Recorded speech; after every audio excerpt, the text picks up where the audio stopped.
Welcome to another episode of Hollywood Kitchen.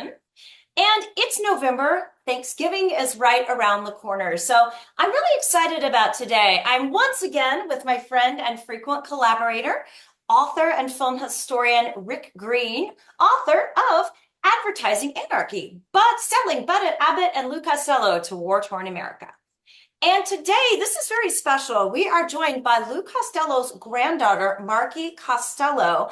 And also, we have an authentic recipe direct from the Costello family that Lou loved every Thanksgiving. So, Marky, thank you so much. Welcome to Hollywood Kitchen.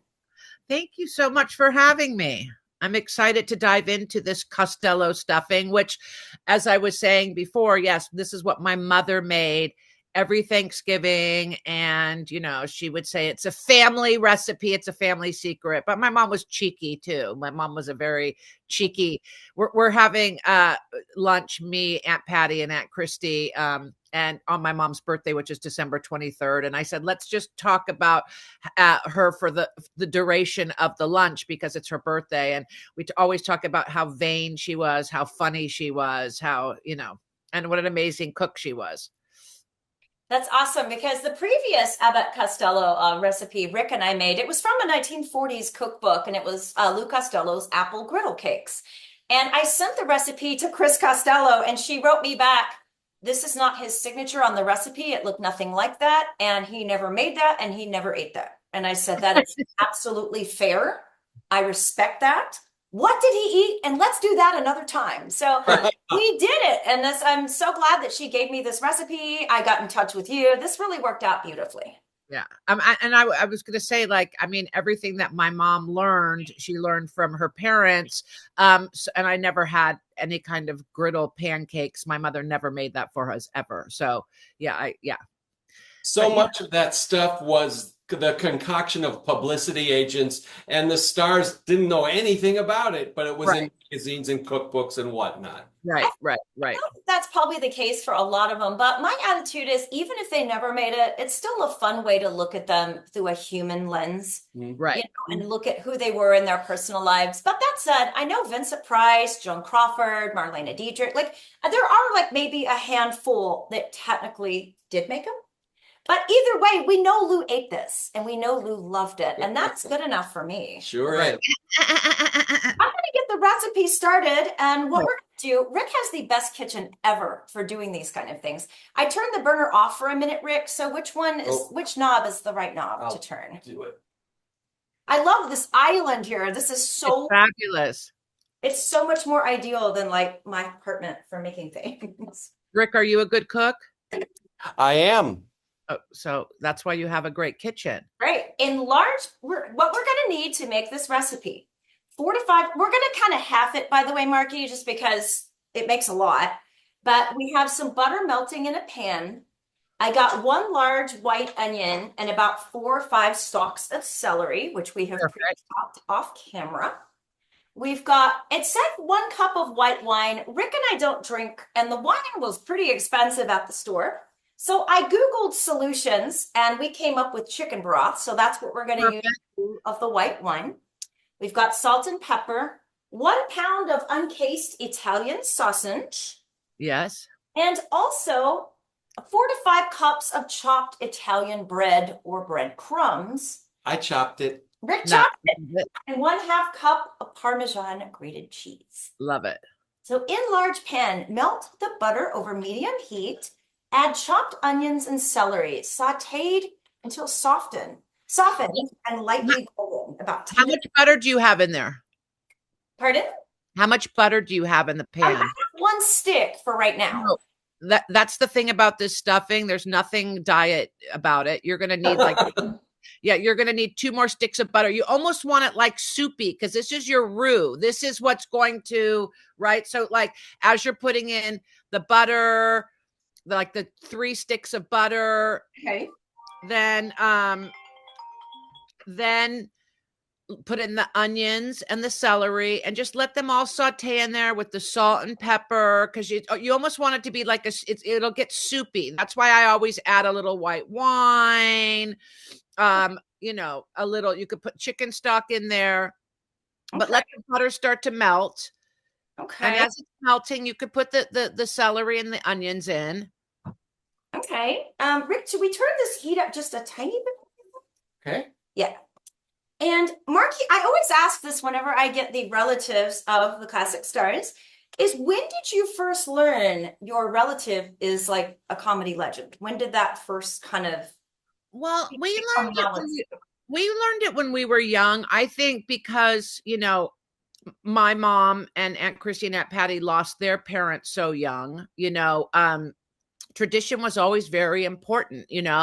I remember like in kindergarten or first grade, we would bring the big Abbott and Costello meets Frankenstein, the big tub, like the film, you know what I mean?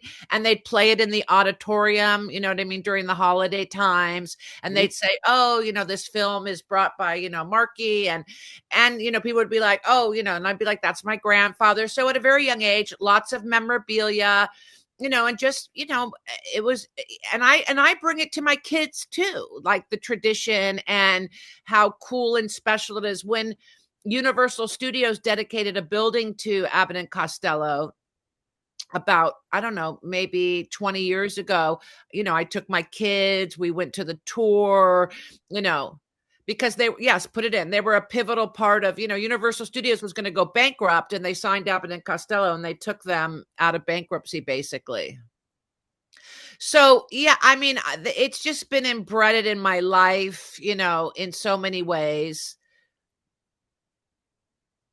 And I always say the boys, at Bud and Lou, I feel like, just were like ahead of their time. I mean, my grandfather, like, even though he was the funny guy and not the straight man, he, he was really savvy and smart when it came to business. Well, he was the one that made the business decisions for the team, and Bud would say whatever Lou wants. He was very amenable and let Lou. 100%. Yeah. And even what people don't know is like my grandfather got like points on the back end, you know what I mean? Before any, actors did. And he never gets that credit. I think they give it to Jack Nicholson, like for Batman as like the first person that ever got like points. But no, he did. He was very savvy, but in that same vein, he was very trusting and he was very gregarious and he loved everybody on the crew and he loved to gamble in the sense where, they'd be shooting 15-hour days and he would do all his own stunts and get hit and this. But he'd say like, I bet you it takes the key grip, 24 steps to walk from there to there. I'll bet, he would bet on anything, but, he's very, very generous, very gregarious, but I think also very trusting, and sometimes, you trust not the greatest people, right? Which got him in trouble later on in life. But, but he very gregarious, very, like, I think anybody that ever worked with him would say salt of the earth, And at Christmas time, they would, because, they went from, Italy to New Jersey to New York, and then Paterson, New Jersey. And when he moved to Hollywood to become, when their career really took off after vaudeville, when he would go back to New Jersey, the first thing he would do was like, hey, let's get a truck. Let's stop at the toy store, fill it up with toys. He would hang out the back of the truck and throw toys to all of the kids. You know what I mean? At Christmas time at the house on Long Ridge in Studio City, he would have a train truck. He had a train truck that went around the whole house and he would dress up as Santa Claus, put presents in on the caboose and part of the train, and people would line up for hours to drive by the house on Long Ridge. So he was such a big kid in that way, and he loved to share. And I love that about him. I think I'm a lot like that too. I mean, I feel like it's so important, to give back, and it's so important to carry on the legacy, right? And as I get older, you really realize how important legacy is. There are so many stories in the various books about how generous he was. When he would go back to Paterson, everyone knew it. Yeah. And he walked down the street handing out $100 bills to strangers just because he was giving back to the town where he was from. 100%. He just was so generous like that. And I think he knew innately, like, they were how lucky to be Hollywood movie stars and have that, it's like winning the lottery to have that kind of fame and fortune, and I, people, because I'm a media coach. I coach everybody. I'm a big media coach. I coach people how to host, how to co-host. This is what I do. I manage hosts. I eat, sleep, and drink hosts. I had a TV show on E Network called The Drama Queen about all the people that I made, famous, and help them cultivate their brands and their careers. And, it's interesting because people ask me now, and I'm like, I hate the business now because it's not based on talent. No. Meaning, it's like, okay, so you're on TikTok and you have 2 million followers for cleaning your house. You're now an influencer, or your talent, you have an agent or manager that's doing your deals. Sure. Okay, great. But it's just, to me, I just love talent, bring talent back. I agree. Yes. Another pan, by the way, because I think if I brown the sausage while this is going, I can kind of multitask a bit here. So, how is that looking? Is it looking soupy? oh God, it looks soupy and it smells. Pardon me. Doesn't that smell so good? I wish smell-o-vision was a thing. I know. I want you to put a little bit of the chicken stock in. Okay, I'll put that right now. Yeah.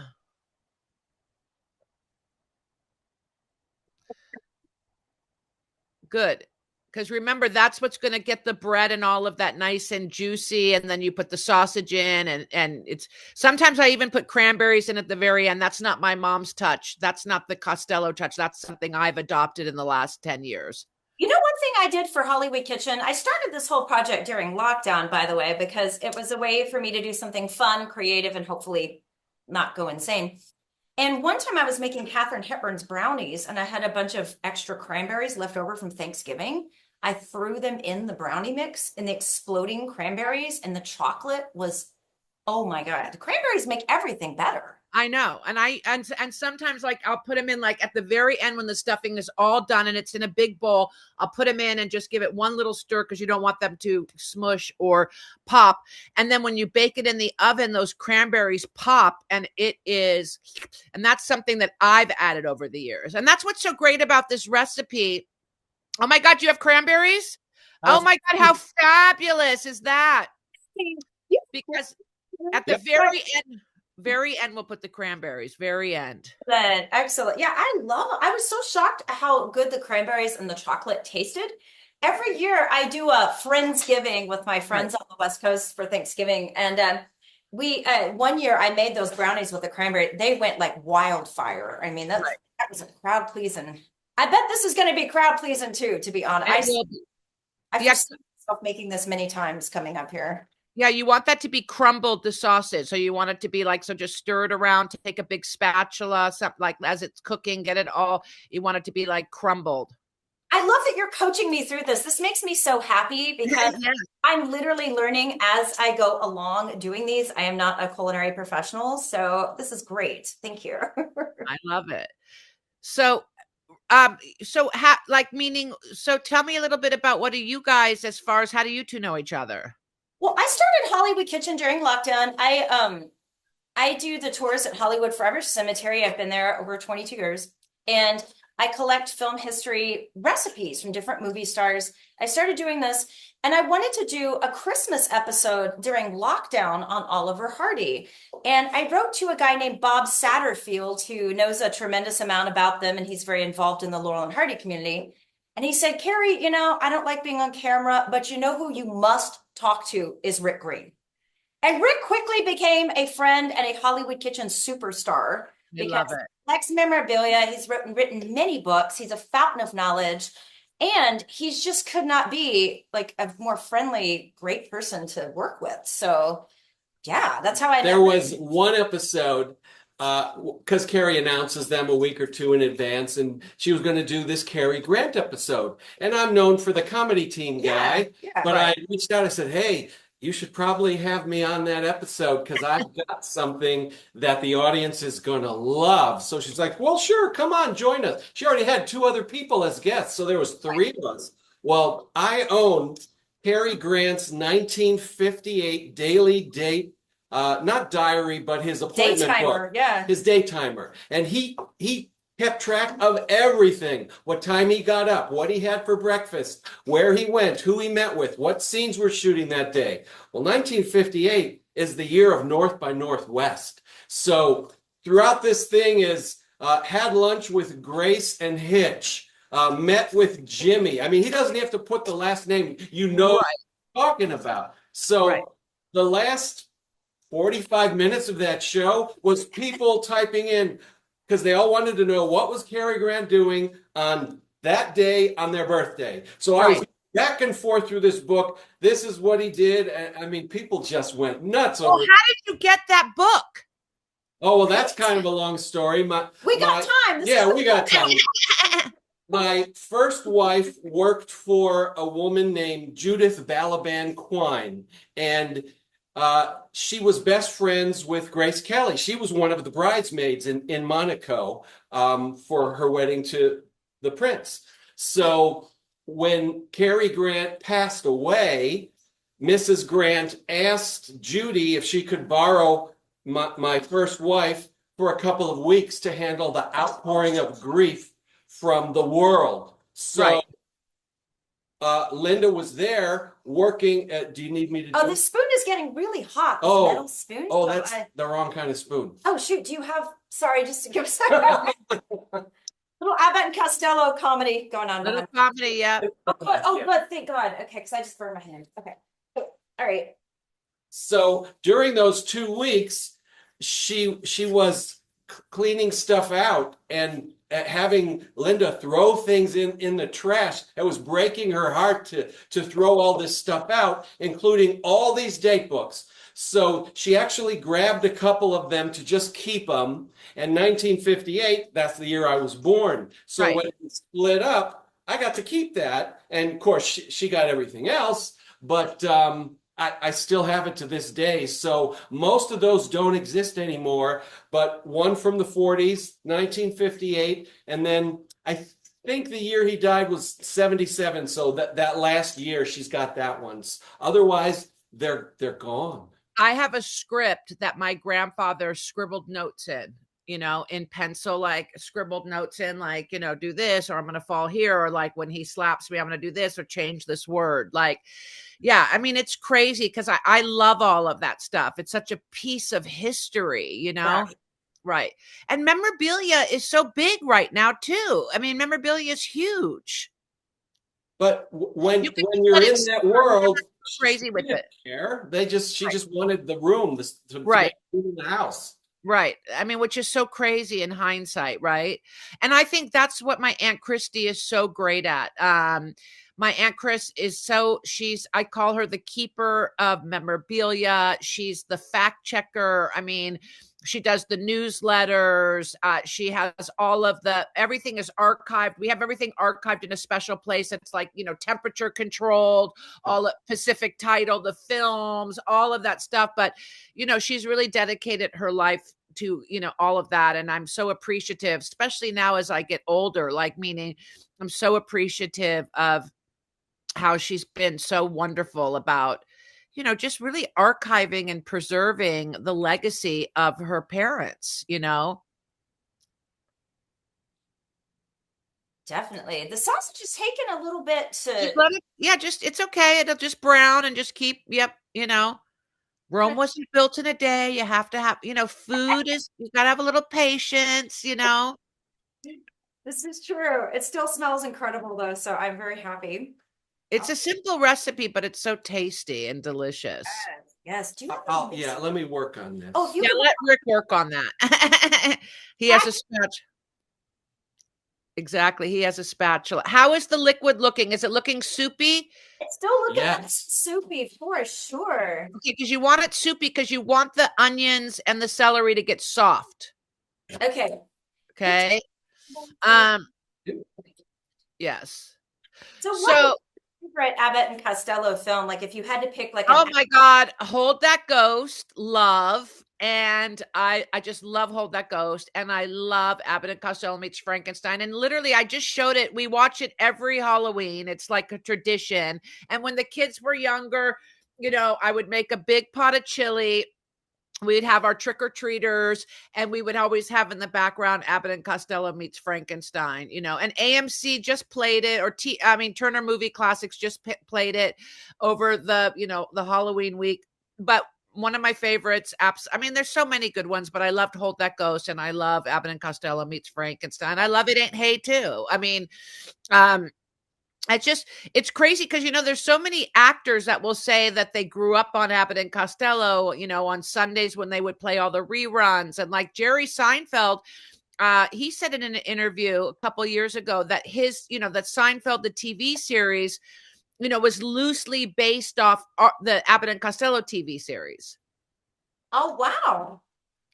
That, just like the crazy characters, you know what I mean? Like, and so, yeah, it inspired a lot of people. Luke and Owen Wilson used to always tell me, like, growing up in Texas on Sundays, they would rerun Abbott and Costello meets Frankenstein, and they just loved it, meaning just, I mean, Who's on First is the only non-baseball thing in the Baseball Hall of Fame. And I love how television, I mean, I know some of the studio chiefs were probably pretty upset when TV came in, but it gave these films and these stars like a whole new life and Right. to an entirely new generation. Well, and speaking of business, I mean, Bud, when my grandfather Lou wanted to do the TV series, he went to Bud and he said, let's produce it together, let's fund it together, let's, do it together. And Bud was like, no, I don't want to produce it. I don't want to fund it. And my grandfather did. We own it, Costello's outright, the TV series. And sometimes it's still a little bone of contention with the Abbotts, a little bit, but it was his choice. He said, just hire me as an actor. I'll do it. Exactly. He just hired me as a day player, and he got paid AFTRA, and he did his thing. And and that's what he wanted, and then, it's crazy how it's just crazy. But yeah. We're gonna put the Italian bread into a put it in a bowl. Put it in a big bowl. Yep. Good.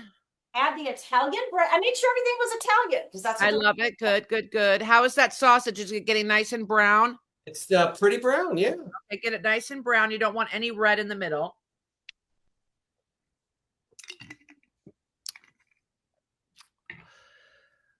So, yeah, so it's legacy, and it's so important, especially with this younger generation, to just let them know how important it is and how cool their great grandfather was. My mom later was with Craig Martin for years, Dean Martin's oldest son. She was with Craig up until the day she died. And that's also so serendipitous to me because Dean Martin was actually the one that told my grandfather to change his name from Lou Costello to Costello because it would be easier in Hollywood to pronounce, So I always think that's just sort of interesting how life comes full circle. And later my mom, ends up with Craig, and they were with each other up until the day she died, but so it's just interesting, that whole. There's a lot of connections between Martin and Lewis and Abbott and Costello. Lou Costello paid for Dean Martin's nose job. I know. Isn't that crazy? I know. Like, yeah.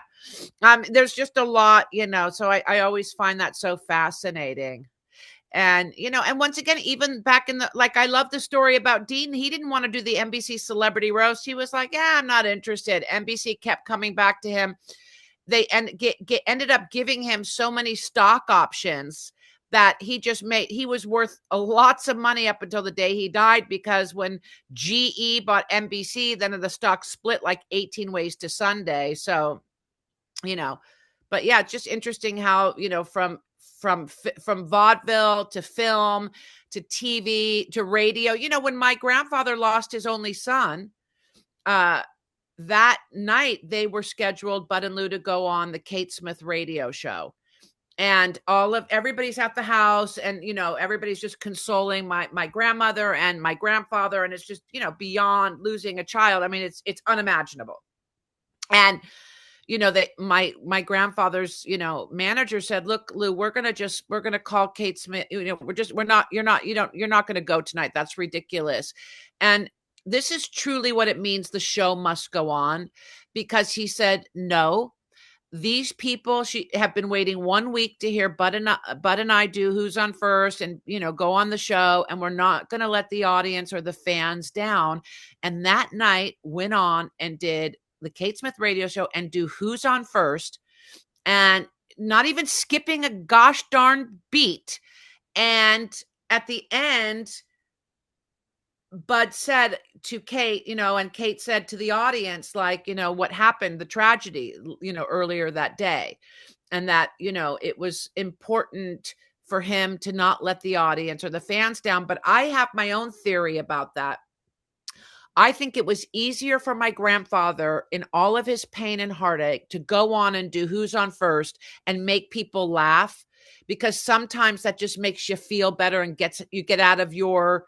So, but it also is a true testament to the show must go on. This generation of talent are pussies. They would be like, I can't go. Me, I. And even when I'm doing media coaching, I always say, it's not about you. It's about the audience. What is the audience going to take away from this? If you're on a red carpet interviewing for the Oscars, I don't care about you. I care about, what are you asking the people nominated for us at home that aren't there? What are we going to get out of it? Because we're sitting on our couch, So it's just the show must go on, and the pros knew that, and I think even to this day, when you have comedians talk, like even right now, everything you have to be so PC, and can't say this, and comics feel like their hands are so tied, and they have to be so woke. I mean, I don't agree with that though, because I feel like if you're a professional comic, there's also, it's an interesting time in the business. How's that sausage looking? Looks awesome. It says we have to drain the fat off the sausage. No, just before you put it in the bowl, how greasy is this, like where the sausage is? It's greasy, but I've got holes in my spatula, so Yes. I'll let it drain out. You can just let it drain out. Exactly. How is the celery, and is the celery getting soft? It's soft and it is soupy. Careful. Okay, soft and soupy. You might, okay, good. Okay. Now, we might need, depending on when you pour it in the bowl, I'll be able to tell you if we need a little bit more chicken stock or if we're okay when you mix it. But are we ready to go ahead and it says gently toss everything together until, in this bowl we have the Italian breadcrumbs, right, the bread, and the Parmesan cheese. And have you done a lot of salt and pepper on it? Like, it's really important that yeah, like, well, more on this. Put it in your onion and celery. Yes. Okay, I've done a little bit, but I will do more because you told me to do more. Yeah. Okay. And that little white dough, yeah. There's more salt. Good. And we can add this to the bread here. So I'm gonna pour this into here. And it's nice and soft and soupy. Get all of it out of that pan. Scoop it all out. Get every last little drop. Good, good, good. And now you can start putting in the sausage, drain from the spatula. I want to just make sure it drains real good. God, it looks so, my mouth is literally watering because I know how good it is. A ton of this while y'all talk about memorabilia. This looks so good. Yes. I'll be making that literally in, 10, 15 days. What day is Thanksgiving? The 26th? I think it's like the 28th. I'd have to check my phone actually. It's kind of really late in the month this year. Oh, is it? It's on Thursday. I know it's a Thursday, but because wasn't it last year? I felt like it was early. I could Google when is Thanksgiving Day. Or we can ask good old Siri.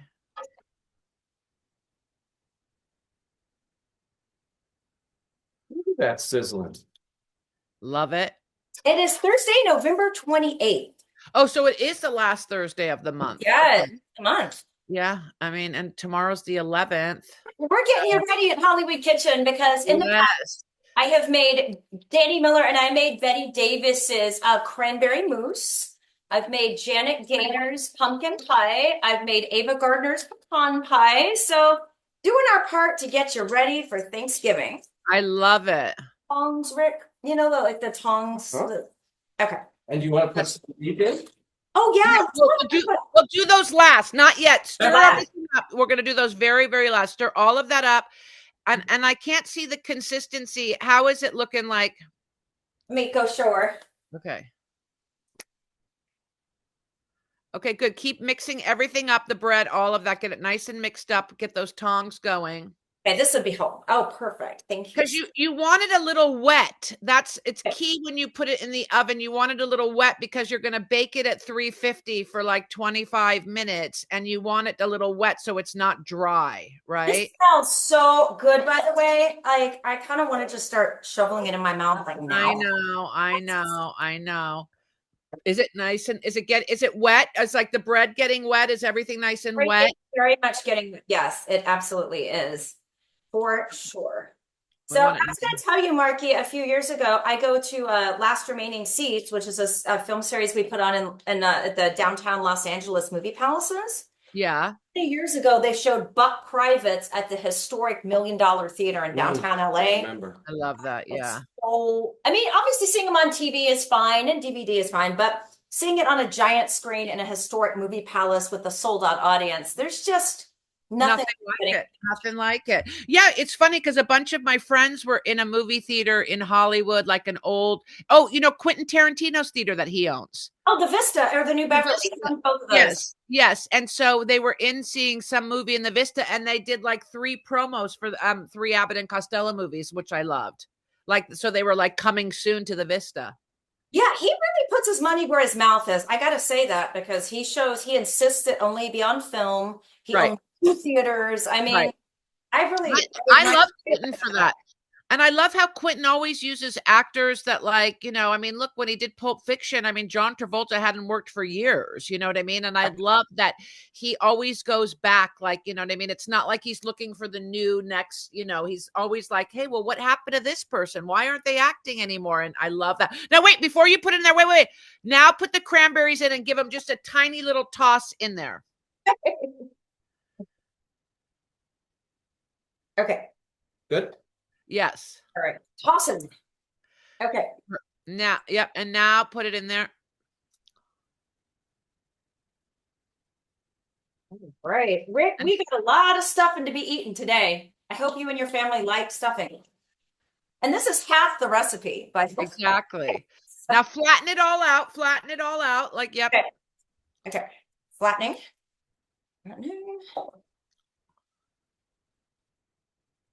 Okay.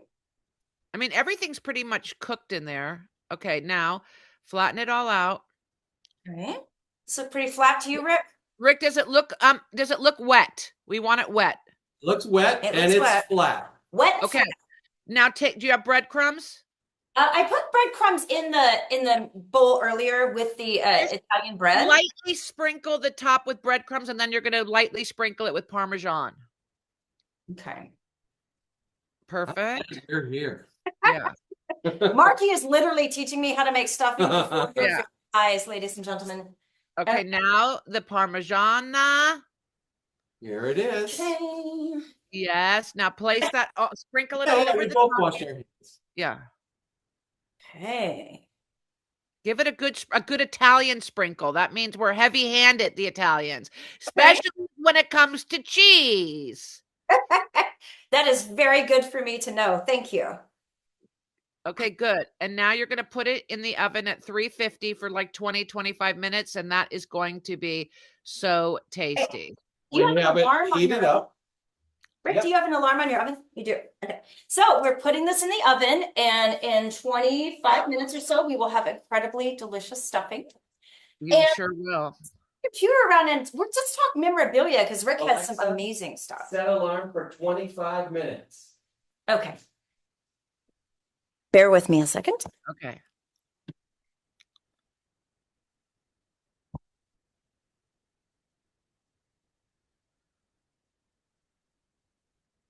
I'm looking at all the memorabilia. I love it. I have that exact same movie poster, Abbott and Costello Go to Mars. The cord unplugged, is that it's okay? fine. It's got enough batteries. So okay. Yeah. Okay, memorabilia time, guys. Part you've probably all been waiting for. So, Rick, do you want to show us to the camera this incredible memorabilia and tell us stories about each item? I don't want to do that. But there's a just a conglomeration of 8x10 publicity stills, Things like what this is when A&C Meet Jekyll and Hyde was at a specific movie theater. They would do little flyers with the key art. Here on the other side is Coming Round the Mountain from How the cool is same that? theater. How Um, cool is that? and then inside would be all the movies coming, not just this one, but these Right, are the ones they focused on that they knew would pull in the patrons. right. There's some, just really nice publicity stills. That's from season one of the Abbott and Costello show. Oh, yeah. There they are in their navy whites. Love that. This is very unusual. It's a publicity still from the time of their lives, which was the ghost story where Lou is a Revolutionary War soldier that is killed and thrown down a well at the beginning of the movie. Then he's a ghost for the rest of the movie. So he Right. and Bud aren't exactly a team. So they did these weird publicity stills. Here's one for Thanksgiving. That's why I picked it. Love that. Showing them eating. It has nothing to do with the movie. They Right. didn't really want people to know it's not a typical Abbott and Costello, Right. although it was one of their best films. Right. Here's a little flyer for Keep 'em Flying. And yeah. I have a poster of that, like a big poster. Oh, cool. They were on the cover. I'm doing what I said I wasn't going to do. They were on the cover of Movie Life. Just I love that. a full color What image from what Robert day, Cowboy. what year was that? This is 42. Let's see. Well, it doesn't say, but it's 42. Love it. And then I have a couple of the Castle films released on 16 millimeter for home movie use. Right. This is a funny story because Castle Films was partially owned by Universal, where they were under contract, where they made all these movies for. And their manager was walking by a camera store on Hollywood Boulevard one day in the early 50s, saw these in the window, and was like, wait a minute, I don't know anything about this, and we're not getting paid for it. Right. So they were about to re-sign with Universal, their last contract, and Lou and the manager went to Universal and said, yeah, you got to pay us for all these home movies that you're selling out the wazoo to the public. And they did because they wanted Abbott and Costello to re-sign for the last 4 or 5 movies they did for Universal. Right. And they made more money from that deal than they did from the actual movie contract. That's how lucrative these home movies were. Well, and people don't understand is everybody paves the way for the next generation, and love it, right? And Cowboy. And that was the equivalent of people having, DVDs come out, VHS of the movie, like meaning and the actors getting paid because someone sets that precedent, someone's, and I say that to this generation of talent. I'm like, they're like, oh, that person's old or this or that. I was like, whoa, that person, because that person did what they did, you are now allowed to do what you do. Someone always paves the way. And those folks who are doing it now are getting money for streaming and for DVDs. Of course. For all Yeah. this stuff. They get $100,000 for posting a goddamn TikTok, Yeah. for the love of God.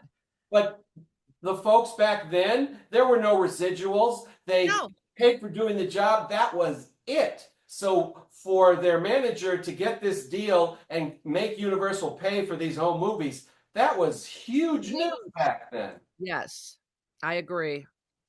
And then one of my prizes here is, it's hard to see because it's a dark photograph, but it's signed by Lou Costello up in the corner there. Yeah, you love can't really that. see it. It's so dark. Right. But this is my only, I don't even have a Bud Abbott signature, and this is my only Lou Costello autograph.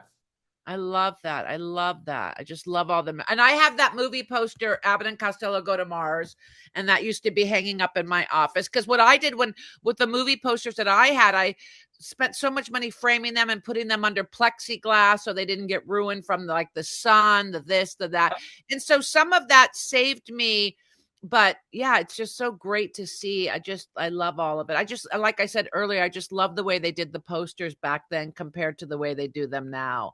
Well, I met Marky very briefly at the Hollywood Museum a year or a year and a half ago. They did an Abbott and Costello exhibit, which I actually suggested to Bob Satterfield, hey, we ought to do Abbott and Costello because I got a book coming out. And he sold it to them. So there were 12 of these one sheet posters framed and on the back wall that were kind of the anchor of that exhibit, all from my collection, already framed because I always have them put on linen and Right. archivally framed.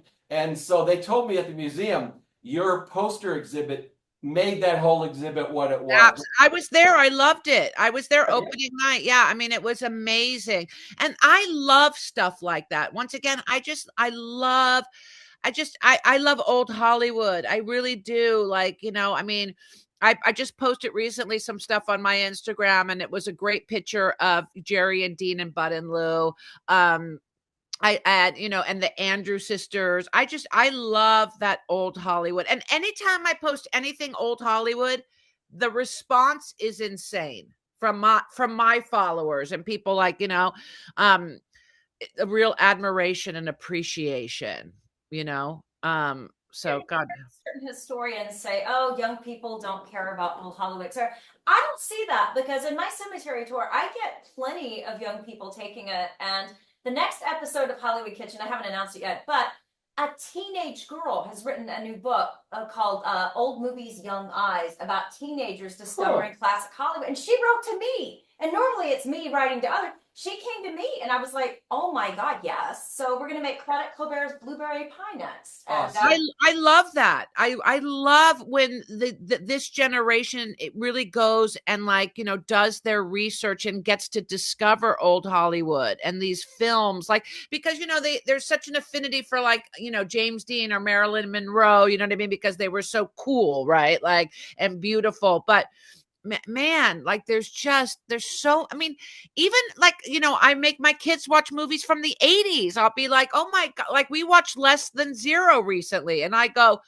God, this movie was one of my favorites back in the 80s. You know what I mean? And I made them watch Pretty in Pink. I'm just like, it's, once again, those films to me are timeless. But to us, those are not old movies, but to No, they're ancient. no.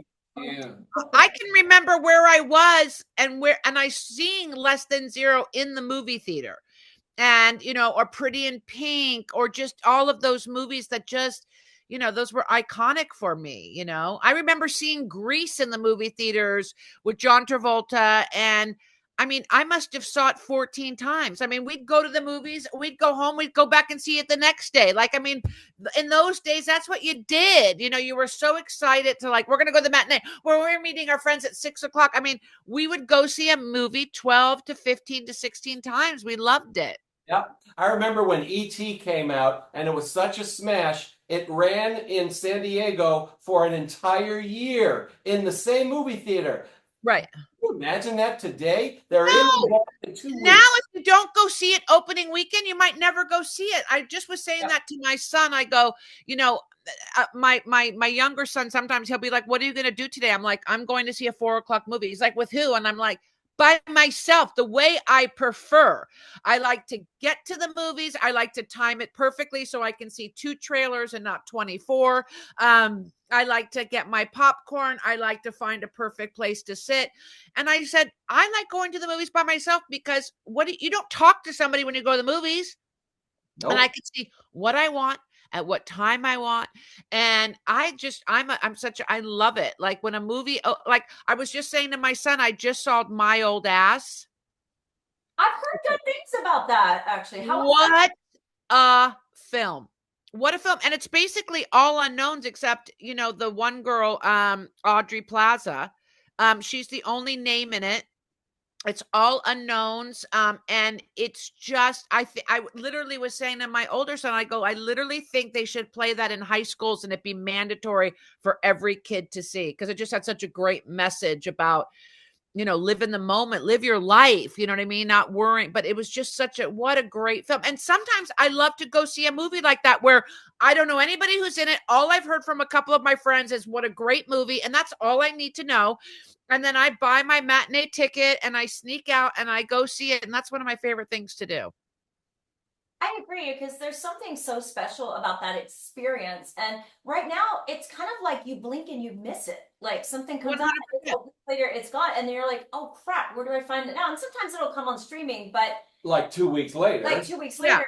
whole system is so different from what we all knew when we were growing up. I know, and I don't know, it makes me sad sometimes when like, oh, because the movie that Jesse Eisenberg just wrote and directed about that came out, and my older son was like, yeah, we're gonna go see it at the Grove, me and a couple friends tonight. And he goes, because if it didn't do well this weekend, he said, it probably won't be in the theaters next weekend. And that's such a travesty, because I also feel like we got to have a little word of mouth. It has to build a little momentum sometimes, but that's what happened during COVID. People couldn't go to the movies, so they would just sit on their couch and pop some popcorn and, and watch stuff. And they got used to that. I mean, if it's a blockbuster like Barbie and, Oppenheim, you know what I mean? But which I saw both of them and love both of them. But if it's a big movie, I go and see everything too. Like, because if my 15-year-old will be like, I want to see Deadpool, and I'm like, yeah, I'll go see Deadpool with you, because like Ryan Reynolds is funny. I'll go see Deadpool with you. But that's probably the only kind of superhero movie, because I need a little. Hilarious. It's because I need a little hilarity when I go see a superhero movie, and it is hilarious, and he's so funny. Some people hate him. I think he's great, Ryan Reynolds. Yeah. But yeah, I mean, movies move us, you know what I mean? And especially where the world is now, and the division and the divide. Like, it's funny because like my kids will be like, why are you crying? I'm like, I don't know. This movie made me happy or sad. They're happy tears, they're sad tears. Like I say, but that's the point of a movie. It's a moving picture, right? Like, so it's pictures moving, but I also want to be moved when I go to the movies. Move to laughter, move to tears. You know what I mean? It moves you, those moving pictures. But yeah, I mean, movies are just, I hope they come back like they used to. I really do. I hope we see a resurgence. One of the things I think that's cool about Rick's work is Rick kind of talks about the movies against the backdrop of what's going on in the world, like Laurel and Hardy and the Great Depression, and then the Abbott and Costello during war-torn America. So Right. a lot of their films have a direct tie or a direct setting of World War II and war. And I think you're right. What film does best is it lifts us out of our problems, our troubles, the horrors enveloping around us, and takes us somewhere else. And talk about how you. What I've been doing, and I kind of fell into being that guy that's preserving the way the movies were promoted, the newspaper advertising, the press books, the lobby cards, all that stuff. When I was doing the Abbott and Costello book, I'd get a rare old press book during the war years, and they printed them on newsprint back then because it was cheaper and they needed the better paper for the war. Well, deal with an MGM press book that Abbott and Costello made, and it's crumbling as I'm touching it. So I work from copies, not the originals, but making the copies, it would then crumble. And 5, 10, 20 years from now, they'll all be dust. Right. So these books are filled with vintage advertising from the 30s, the 40s, into the 50s, and it's preserving it digitally. So 100 years from now, when all of it will just be brown sludge, the images will exist digitally. So if someone's writing an Abbott and Costello book in the year 2150, they'll have all that material to analyze, to incorporate. Where can we get your book? Yeah. I mean, the newest book, Abbott and Costello, came out last year. Then I did the first volume of a 2-volume Laurel and Hardy set called Promotional Pandemonium. That came out at the beginning of this year. And just literally yesterday, I got in my copy of my W.C. Fields book, Bantering Ballyhoo, which is filled with full color lobby cards, just gorgeous imagery on each of his sound features. So you get them on Amazon, you get them on the direct from the publisher, bearmanormedia.com, Barnes and Noble. Any online book retailer has them. So if I go to Amazon after today, I can go buy your Abbott and Costello book. Yep, you put in Advertising Anarchy, Abbott and Costello, it'll come up. There's 12 or 13 5-star reviews, and Now, my books are not cheap. I will admit that. They are big, beautiful coffee table books. And because they're filled with 700 to 800 images, a third to half of them in full color, they cost 80, 90, $100 each. These are not $30 books. But Worth every penny. that's what the reviews say. Yes, Right. it's pricey, but I got my money's worth by page 32. So Right. if you're a fan of the classic comedians, you'll love these books, Well, period. you'll love this because I've been pitching a show around to the streaming services looking for the next great duo, comedy duo. So like American Idol or like the stand-up comedy, but this is Oh, looking for a great duo. Someone that has that juju, that chemistry, that like, you know what I mean? And so I think it's so and I say all the time to our lawyers and everybody, what an amazing marketing thing if we could have people on TikTok doing their rendition of Who's on First. that is a really fun idea. Isn't that a fun idea? My wife and I watch America's Got Talent, and a comedian has never won, but they always get close. And Right, you've got some really funny people on there. It's usually a magician who wins, which I'm right, also a big Magic fan, so I'm okay with that. right. But just on comedy, I think that's a great idea for a Wouldn't show. it be brilliant? And looking for the duo. So they really have to have that thing together, Yeah. right? Like, and so because a great duo is everything. I mean, you know what I mean? We think of, Laurel and Hardy, you think of Bud and Lou, you think of Jerry and Dean, right? Like you think of all these you think of Lucy and Ethel, you think of Laverne and Shirley. I mean, there's so many, right? Like you even think of Paris and Nicole. A Simple Life, meaning you put these two that have like a chemistry and dynamic, it's magic, right? I don't know who that last one was. Me either. Nicole Richie and Paris Hilton. But meaning Simple Life did huge, and it was like, they're just like these knucklehead, but they have this great chemistry together, right? That you like watching them not separately, but together. They're interesting to watch. Fish out of water. Question. So, like, I notice in today's world, you really don't have a lot of comedy. I very rarely do you see a comedy duo, and rarely do you see couples that have an immense on-screen chemistry. Like Titanic was the last major example I can think of a screen pair where you really believed they were in love. What do you think makes great chemistry, either romantically or as a comedy team on screen? What makes that happen? That's a great question. I think chemistry is something you can't even articulate. You know what I mean? It's like when look at when you're doing auditioning for a movie, right? And you get to like the last stage, or like we're going to do a chemistry test. The chemistry test is the last thing before the casting director calls your agent after the producer and director say, I want that person. They bring in the other leading person, the person that you're going to work most against, and see what kind of chemistry the two of you have. And, chemistry is key. It's so important. And I don't even think you can articulate what it is, but it's like that thing, when it's like that it factor. People always say, well, how do you know if someone has the it factor? Well, that it factor is they walk into the room and you can't keep your fucking eyes off them. You want to watch them. And I think chemistry. I rated. We just got our rated. Cool. Oh, we just got our rated. Sorry about that.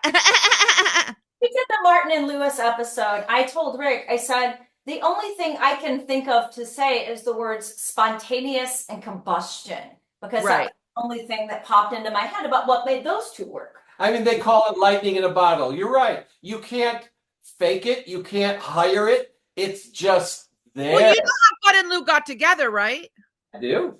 Okay, so tell the audience a little bit about And that. each one of the great comedy teams, it's a little bit different. Yeah, With right. Laurel and Hardy, they were holy creations of the cinema. They were working at the Hal Roach Studios. They ended up in films together. They looked funny, skinny and fat. Right. They worked film after film. Their characters developed in silent movies. They were a little more brash, a little more adult. When sound came in, they became more childlike, more lovable, and they became the Laurel and Hardy that were cinema creations. Right. Costello, completely different. They were in burlesque. They were in vaudeville. They were a straight man and a comedian doing routines.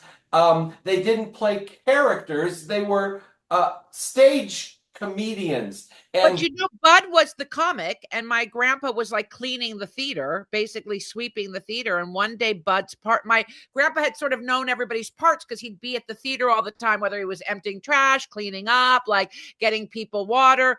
And one day, Bud's partner didn't show up. And basically, in a nutshell, he was like, I could do the guy's part. Like, I know. And they were like, really? Like, and they threw him up, and the rest is history in that sense. They had that chemistry. well, and Lou had tried to do it with a couple of other people, and Exactly. it didn't work. They Didn't couldn't work. rein him in. They couldn't keep him laser focused. And Bud, every time, never mind about that. He Right. would bring him right back to the bit. And Right. their timing was perfection. And then Completely. Martin and Lewis come along in the next decade from nightclubs. Right. Very different atmosphere. They Right. exploded the way Abbott and Costello exploded. Laurel Right. and Hardy were a slow burn, very methodical. So Right. it's interesting that the three greatest comedy teams, just their genesis were the three genesises, is that a word? Genocide? Genocide were all very different. Right. Very different. But once again, like when it works, you're like, holy shit. I mean, holy Buddha Bagoop. But like, you're like, holy, it works. And you can't even, you're just, like you said, Bud was a brilliant straight man. And he was the most brilliant straight man to my grandfather, because my grandfather is, chick, you know what I mean? Like he, my grandpa could probably like let it run for a little bit, but Bud knew exactly when to bring it back. Or like you said, keep him on task, which just was made like, and the timing would just be so, like, even when I watch Abbott and Costello meets Frankenstein, when like the thing is going up the coffin, and they're in the warehouse, and Bud's back is turned, and he's like, the chick, like he's trying to call chick, but he's scared. Like, just even that, like that. And when Bud turns, and it's just, the timing is impeccable. And Bud is a brilliant straight man, but my grandfather was a great funny guy. You know what I mean? And he did a lot of his own stunts. He took a lot of hits. You know what I mean? He really did. But that's what you did back then. You know what I mean? You did what you did, and you didn't complain about it. You were grateful and happy. You know what I mean? Like, really, like, I say all the time, like, this generation, even in casting and me being in the business and doing what I've done, like, I'll hire some young kids sometimes to like work on a show, and they'll be like, oh my God, like, I've worked 8 hours and I don't like how the executive producer talked to me. And of course I have to be so woke and PC, where I'm like, but I'm literally like, holy bazookas, when I was coming up, like, we worked from 8 in the morning. My very first job after my mom died, I worked for Chuck Barris. I worked a season of Dating Game, had 1 day off, worked a season of Newlywed Game, had 1 day off, and worked a season of Gong Show and had 1 day off. We worked from 8 in the morning at Sunset Gower Studios, sometimes till 9 or 10 o'clock at night if it was a tape day, if we were shooting. And you know what? We were just happy to be in business and in the business and getting a paycheck. And, this generation now is just like, well, you owe me for this and I got this, and like, it's crazy. I mean, maybe it's good in some ways, but I also feel like creatively, I don't know, it's not a 9 to 5 thing, and it never has been. Yeah, it's a different world. It is. All the lawyers are involved. All the entitlements. It's just, It's crazy. And in these books, I direct people. We're living in a very complicated time, and it's very stressful.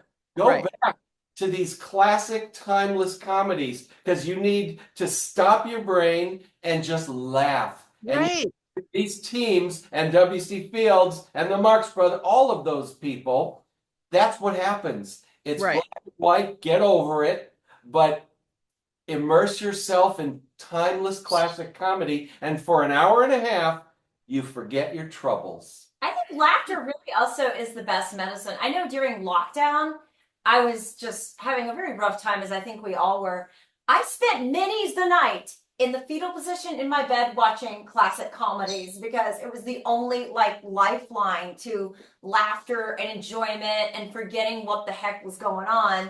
And it kind of was just, I don't know what I would have done without that, to be honest, because and and I love black and white. I just love a great black and white. I think it's just, there's something so rich about black and white, I love a great black and white, photograph. I love when photographers do a black and white series. I'm like, God, I'm a sucker for black and white. I love color too. Okay, we're gonna get We're the gonna go stuffing get out. the stuffing out. But I have a 12-year-old nephew, and I'm always telling him, Jack, keep an open mind. Give stuff a chance. There is Right. so much art and beauty and magic and just incredible things. You just have to open up your mind to discover them. Right. I know he probably thinks I say that all the time, which I do, but I want him to kind of do that and not just shut his mind off because it's black and white or because it's made way before he was born or something, because Right.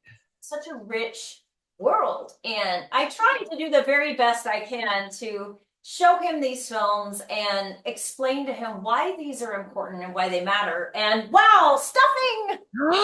I'm so jealous. I'm so jealous. You got to take a bite right now. Oh my Yes, God. Rick, get us some plates and Plates, so Rick. we will dig in. I'm so excited.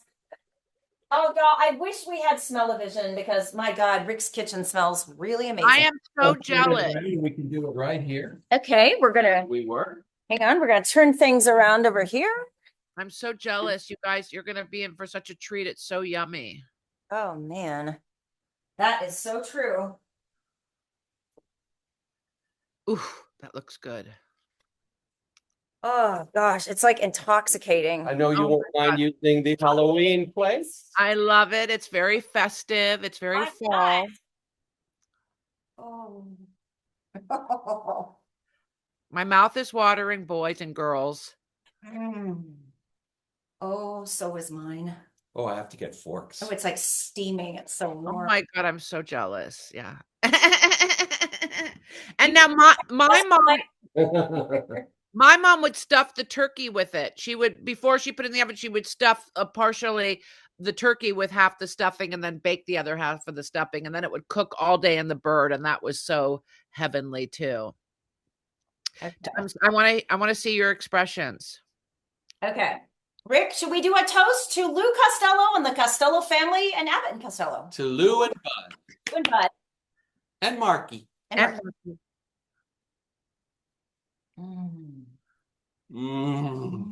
Good. Isn't that yummy? Oh. We're going to eat the whole thing. We'll see you later. This is so good. Oh my, I was telling Rick, this is the 4th stuffing we've made on Hollywood Kitchen. And wow, this may be the real champ. I go. Get a piece with cranberry. Did you get one? So Oh my good. God, so good with the cranberry. Yeah. This is going to be gone like the next 20 minutes. Mm-hmm. Isn't that yummy?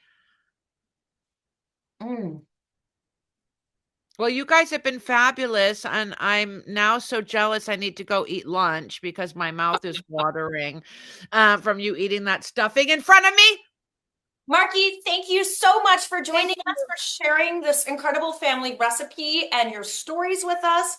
We are so incredibly grateful. Rick, plug your book. Great for a holiday gift. Love it. Great for a holiday gift. That's a great coffee table book.